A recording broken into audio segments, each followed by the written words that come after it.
Good morning, good afternoon, good evening. That is Jack. I am Connor. This is the 45 Week 10 review. Some weird stuff happened this weekend, and then a lot of things that have been happening continued to happen, namely things with Arsenal and their midfield. And Sheffield United and their lack of goal scoring. 4 Inability and 10. to score.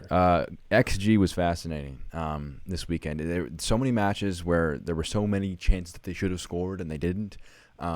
Outrageous numbers. Yes, it was a fascinating weekend, honestly. And it's been a great season, and it has continued to go through that heading into Week 10. All right, first up, Everton Leeds. Everton kind of lucky to not lose by more here. Leeds have played that style, frenetic pace, high energy for a number of years now under Marcelo Bielsa. Mm-hmm. Everton just didn't have the strength and the energy to match them at all. Their lack of depth is kind of concerning when you've got guys out through injury or suspension. Mm-hmm. Ancelotti really needs to figure out where he needs to change his tactics, flex the squad a little bit.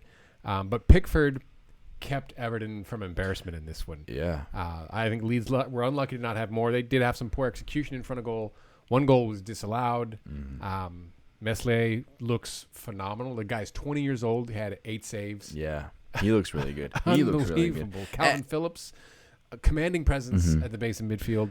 Rafinha, in the most unlikely of shots. Yeah. Out of all of this. That one. With match winner. Especially when you consider where Pickford was positioned. He was almost touching the left post, and it went in the bottom corner because it was just such an awkward shot. Like went between Ben Godfrey's legs. Anyways, that was... Leeds had 3.38 XG, and that one that went in probably was like less than 5% to score. Yeah. It was not a high probability shot that actually ended up going in, and that's been Leeds' problem. We mentioned it at the beginning of the year when they had a lot of success against Liverpool, a good draw against Man City. We said, well, they're not finishing their chances. That was their issue last year. They're doing well this year. Can that continue? No, they've regressed into old habits, and same with Everton. This has been a case of regression. They were really good at the start of the year. Now they're just kind of back to the old Everton. A lot of problems, I think. I think it's depth. I don't like James Rodriguez on the right. I think that it is far too easy to man-mark him out of the game, especially with the lead system. I like him as a number 10 where he's a lot more freedom to be able to evade defenders rather than if he cuts inside off of the right, he sacrifices your shape, especially because Seamus Coleman's not bad in that right-back spot, but that's been kind of the poorest area of their defense overall. Leeds deserved the win. In terms of XG, they had almost 2 extra, 1.49 for Everton, 3.38 for Leeds, which is just a crazy number for a 1-0 game. And Pickford will be a little upset after the great performance he put in, even just conceding 1. I think he would have hoped for a bit better finishing from Dominic Calvert-Lewin, Richarlison, even James Rodriguez. They had a goal slot, Everton did, but problems, I think, for both sides. Good for Leeds to get the points away, but I don't think Bielsa's going to be happy with the finishing level of the performance. They sit 12th on 14. Leeds do. Everton 8th on 16 points. Everton next up away to Burnley. Leeds next up away to Chelsea. That should be a good one. Good challenges for them upcoming. Next up, West Brom and Sheffield United. We touched on this at the top. Sheffield United, terrible finishing. Yeah. Terrible. I don't think Wilder is in danger at this point, but I don't know that 17th place is really attainable. I mean, they're sitting on 1 point from 29 dropped points, the worst start in Premier League history. And with a loss to West Brom, Fulham winning over Leicester today, that's a terrible weekend for Chris Wilder and Sheffield United. Yeah, I agree with you. He's done too much for this club over many years to not be given some faith in this, I think, probably the biggest rough patch in his time at Sheffield United. We keep on saying every week, because we love Sheffield United, we love talking about them every week, but every week we have to say, yes, we believe in them. Yes, we love Wilder. Yes, we love their what they can do. It's all about what they can do. That 3.25 XG, they could have scored 3. They should have scored more. Awful finishing. Yeah. Sorry. We're talking about what they can do, not what they are doing. Yeah. And at a certain point, it's only 10 matches in, but we can only say it's only been X matches for so long. They need to start getting some results. And this was the one that you needed. It was a 6-pointer. We mentioned it. It was one of our biggest ones we talked about in the first episode, in the preview episode.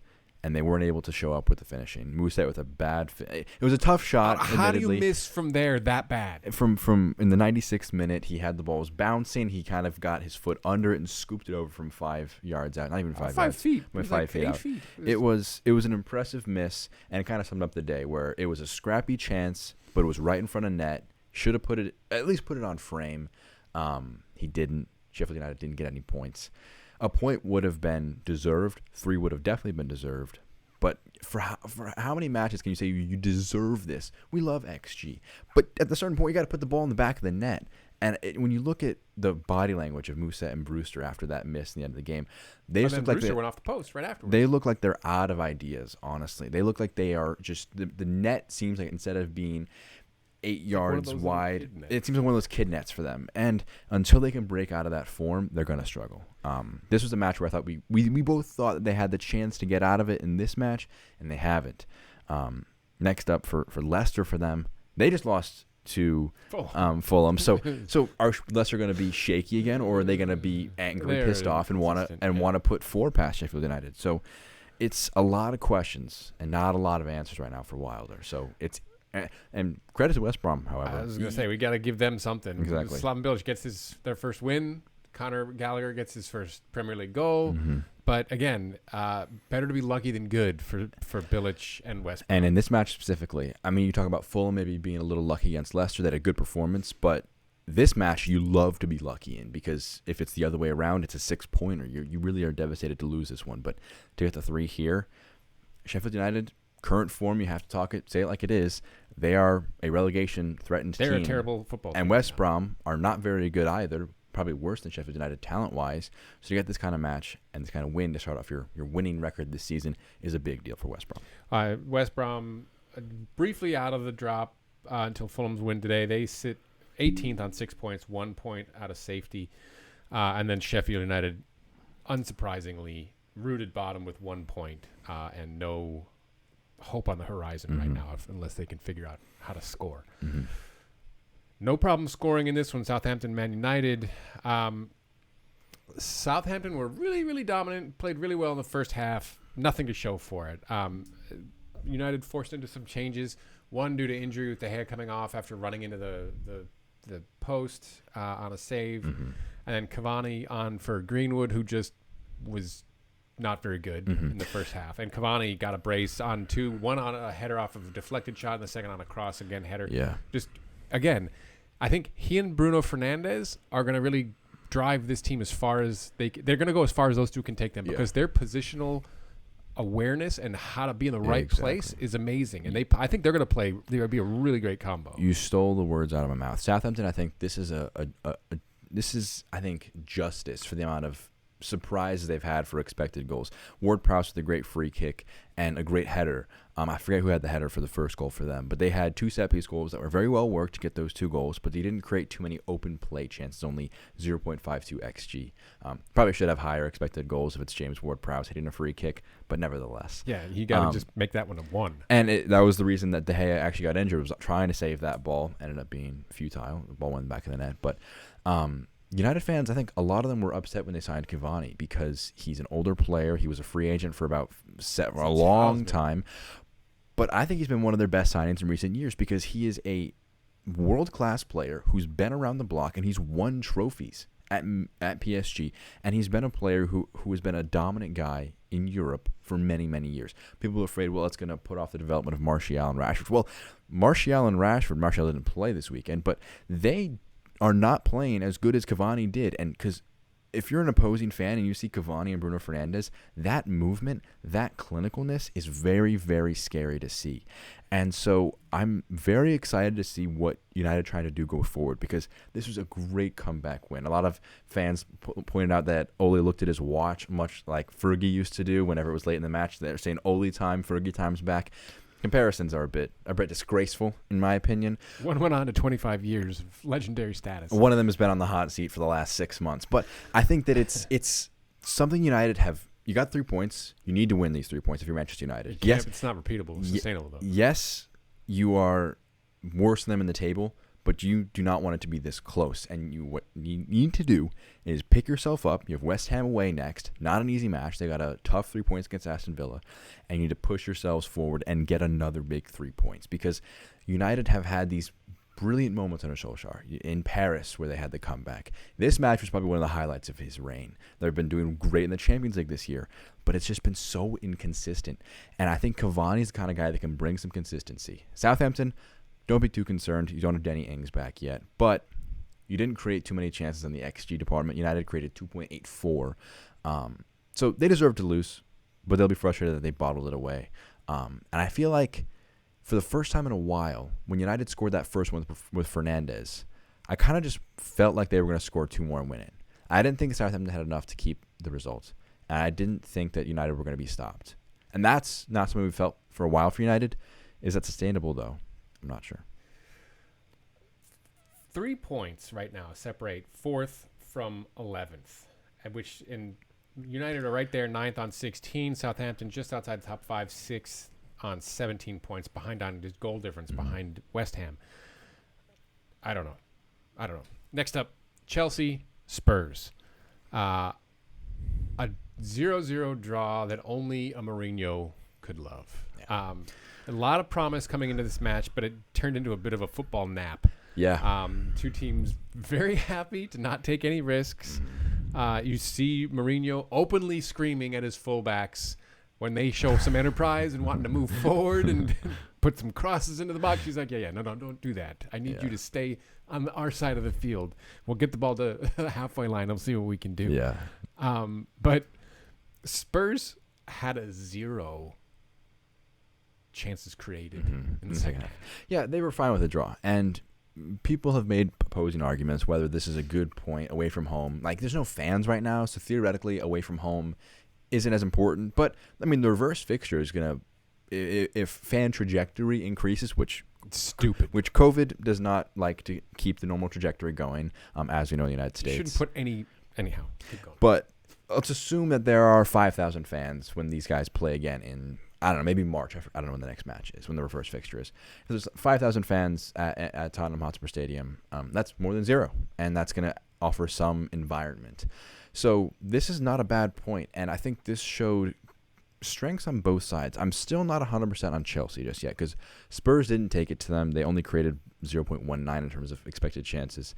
Mendy's been good for them, and he's had, I believe, 8 clean sheets already. He's been one of the better keepers in all of Europe, but I'm happy to be proven wrong, but I haven't seen him make too many top-class saves. It's just been when he makes a save, Chelsea fans are going crazy, and he's not Kepa. But they've been defensively much improved. I think Kepa is a bit of a scapegoat because their defense from this year compared to last year is miles improved, mainly because of Thiago Silva. So if you stick Kepa back there with the way the defense is currently playing, confidence and mentality aside, I think that side would be very similar. So a lot remains to be proven about Chelsea. Spurs, they weren't challenged by Chelsea either. They just kept their shape. They didn't want to throw off the balance to be beaten on the counter. They respected Kane and Son, which I think was a smart call.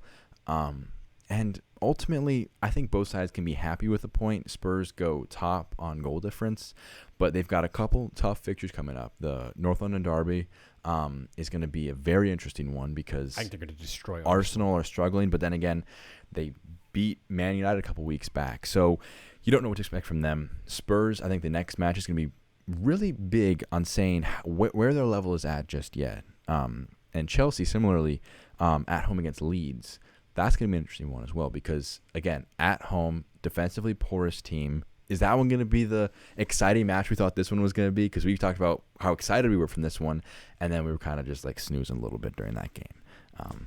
I'm excited for Leeds and Arsenal games next weekend against these sides. So hopefully that's not a curse like it was when I said this was my favorite match of the weekend. Yeah, didn't turn out as the way we expected for sure. Chelsea right now 3rd on 19 points. Spurs ahead on goal difference, top of the table right now over Liverpool with a +7 goal differential over Liverpool. As you mentioned, interesting fixtures coming up for both those sides. Last up for us this weekend, Arsenal, whom we just spoke a little bit about, and Wolves. This is the worst start for Arsenal in almost 40 years. Yeah. We have beaten this point into the ground about their complete and utter lack of of creativity in midfield and their inability to get the ball up to Aubameyang and Lacazette. But they are a mid-table team, Arsenal are, until they fix that. There's really nothing else to say there. But how you don't take David Luiz out of the match after a horrific clash of heads that left Raul Jimenez with a fractured skull in the hospital. Granted, didn't know it was a fractured skull at the time. You cannot trust the player in that circumstance. Yeah. And you have to take him out of it. And they took him out at halftime. That makes them look terrible. Yeah. Terrible. It is unacceptable. Wolves they overcome the loss of Jimenez not just as part of their attack, but just the shock of that circumstance. And they outplayed Arsenal start to finish. Yeah. And they I think they channeled that loss into saying, all right, we'll do it for Jimenez. And I think that was a very positive mentality for them because they could only do one thing once he was taken off, and that was control what you can control. And they got the 3 points away at Arsenal, which Arsenal are poor, yes, but it's not easy to go to the Emirates and get points. David Luiz situation was embarrassment. Should have been off the pitch. And I hope Jimenez is all right. The skull fracture surgery was successful. He was conscious, which is good. We wonder what it's going to affect his long-term future. Months. But I think that Wolves seem like a bit of a factory of Portuguese talent. Obviously, Diogo Jota having a ton of success at Liverpool right now. 9 goals in all competitions already for him. And Daniel Podence with his winner just seemed like Jota. Similar body shape, also Portuguese, had the very same haircut that Jota had when he was at Liverpool, or when he was at Wolves, sorry. I think they just send him to the same barber and they just generate them from like the orcs from Lord of the Rings. Jota, they just bring them out of the ground, fully grown and born. And I looked at their CVs. It's the exact same. They were in Portugal. They were on loan at Wolves for a year. Then they were signed permanently. It's a very clear plan. And they are able to develop this talent very effectively. And whether they sell it on for a lot of profit to other sides or they utilize it to get the big points remains to be seen. It leaves them open. But this was a good win for Wolves. And again, Arsenal. There are a lot of questions that are being asked about Arteta. There are people who are saying, well, when Emery was fired last year, they were 8th. They're currently 14th. There are justifiable questions over whether or not he's got what it takes to maximize this squad, because ultimately squad's not good enough. Squad's not good enough, right? But the performance levels have been just kind of boring and dull, and when they were getting results, it was all right. It was Mourinho-esque, and it wasn't the free-flowing football he wants to play. And the caveat was, yes, they have not signed the players they want. They want OR. They want a lot of different signings. They haven't been able to sign them because of financial restraints because of COVID. But you got to look better. And we say it every week. Every time we say Arsenal, about a minute later we say the name of Mesut Ozil. Somebody referred to him as the guy they pay $300,000 to make him look bad on Twitter. Exactly, and he literally he does the live tweets. He does the match predictions on Twitter. He pays for Gunnersaurus' salary, but he should be on the field. Ultimately, whatever Just you think, swallow your pride. Whatever you think of Ozil, you don't have to re-sign him to a new contract. He only has 6 months left come the January window. Just play him until he leaves the club. He is your best creative option from the midfield. And right now, there is no midfield. I'm unsure about the status of Thomas Partey's injury. That'd be very upsetting if he's out for a couple weeks. Maybe even into 2021, which is very soon. We're almost a month away from that, which is kind of crazy to think about, considering how bad 2020 has been. Just get out. Just ready to get out of there. But Arsenal, I think, they had a good 2020 with the FA Cup win and the Community Shield win, but they're not heading for a very good end. I think they're going to get destroyed away at Spurs next year. I think Arteta, I think it's going to be either that. They're going to be just beaten for talent, but I don't think Spurs have enough to tactically break them down. I imagine there's 3 scenarios. Marino's blood in the water situation. He's going to go for the I think it's either 0-0, another Chelsea-Spurs match. I think either Spurs massacre them, or I see Arsenal scraping a win. I know there's a lot of scenarios. You just gave all 3. I said a draw, a win, and a loss. Clearly, that's going to be the preview show for next week. You said they could win, they could draw, or they could lose. Those are the only 3 outcomes. And that is the 3 outcomes that you could have. But I feel like ultimately, I don't really know what I'm saying at this point. But I think there's a lot. I think you're underestimating Arsenal just a little bit. That's the point that I'm making. Maybe I am. We will see in several days how I feel. If I think that I'm very Michael Owen-esque, they will either win, draw, or lose. That probably will remain true. But how Arsenal play, that is almost like just tossing about a half a dozen die and seeing how they all land. I don't think anything is going to change with them. They sit 14th to your point on 13 points right now. Wolves 7th on 17. Wolves next up against Liverpool away, which will be an interesting test for them. Jota against his old side. And Spurs away at their North London hated rivals, Arsenal. Arsenal's away at Spurs. And Wolves away at Liverpool. Yeah. Anyhow. Excited next weekend. There's a lot of good matches. Until then, Jack, Conrad, 45 Week 10 review show. Please do let us know what you think in the comments. Like, subscribe, and look for us on the Twitter at the 45. Take care now.